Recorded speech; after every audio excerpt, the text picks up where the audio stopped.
Halo, jumpa lagi di YouTube channel Aneka Resepku. Kali ini aku pengen ngajakin sahabat Aneka Resepku jalan-jalan ke Bali. Siapa yang gak pernah ke Bali? Ayo, aduh sayang banget. Selain keindahan pulaunya, kulinernya juga banyak yang enak-enak loh. Salah satunya sate lilit ini. Ini salah satu sate yang paling unik karena biasanya sate itu ditusuk-tusuk, kalau ini tuh dililit-lilit. Oh ya, banyak resep yang beredar sate lilit itu pakai kelapa parut ya. Padahal nih yang sebenarnya itu justru pakai santan.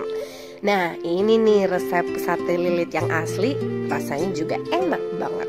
Tapi sebelum itu jangan lupa dulu dong untuk like, comment, share, and subscribe. Sudah? Kalau sudah, mari kita mulai. Oh ya, seperti biasa untuk resepnya cek di deskripsi ya.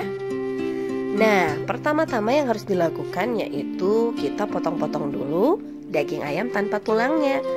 Tapi kalau misalnya nggak punya food processor gitu ya untuk cincangnya, bisa dicincang manual. Di Bali juga biasanya cincang manual, jadi orang Bali bilangnya tek-tek gitu ya. Tapi kalau misalnya nggak bisa juga nek-tek, nggak punya juga food processor, untuk simpelnya bisa beli aja di supermarket daging ayam cincang. Jadi praktis banget, jangan mempersulit deh. Banyak kok di supermarket. Oke, yang pertama-tama untuk bumbunya nih ya, aku lupa videoin, tapi yang jelas bahasa genepnya itu semua bahannya dihalusin, bisa juga blender, baru ditumis hingga tanak. Nah, untuk yang ini adalah kita bilangnya nih suneceko, artinya bawang putih dan juga kencur. Jadi setelah dia dicincang atau di blender gitu ya, baru ditumis sampai dia berwarna kecoklatan. Disisihkan dulu karena kita akan mulai membuat sambal seretabie ya, seretabie lemo. Seretabie ini seperti namanya itu ada cabai, ada terasi. Jadi cabenya dipotong-potong dulu, terus udah itu terasinya dicampur kayak gini, baru kemudian ditumis dulu nih cabenya. Habis ditumis sampai dia kering, baru dia dimasukin terasinya. Nah kayak gini, diaduk bentar aja, habis diaduk langsung matiin api kompornya, terus angkat.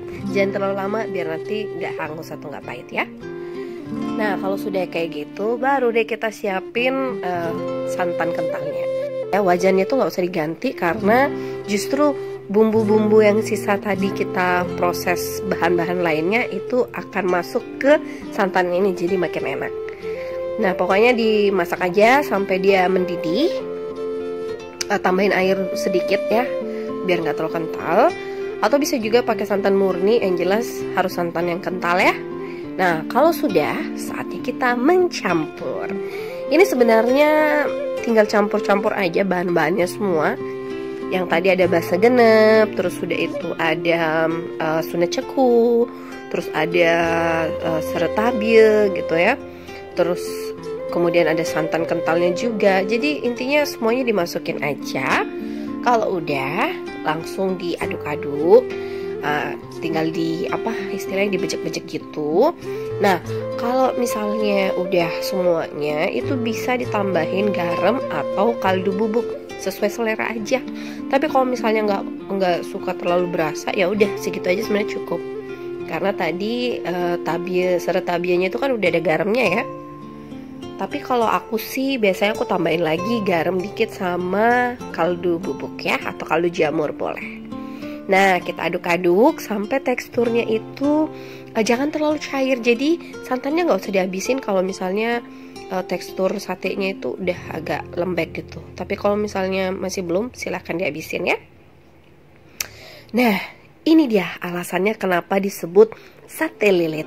Karena satenya tuh dililit, benar-benar dililit. Jadi bukan dikepel-kepel, memang di ujungnya dikepel-kepel, tapi kemudian sudah itu, nah lihat, perhatiin tuh dililit kan. Itu dia sebabnya namanya sate lilit. Jadi kalau misalnya dia cuma dikepel, namanya sate kepel.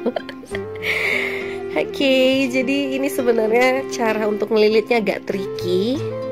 Cuman ya sebenarnya harus dilakukan karena ini adalah proses yang paling seru dari sate lilit. Kalau udah, ya selanjutnya kita bakar sate yang montok-montok kayak saya ini ya. Nah kita bakar sampai dia matang.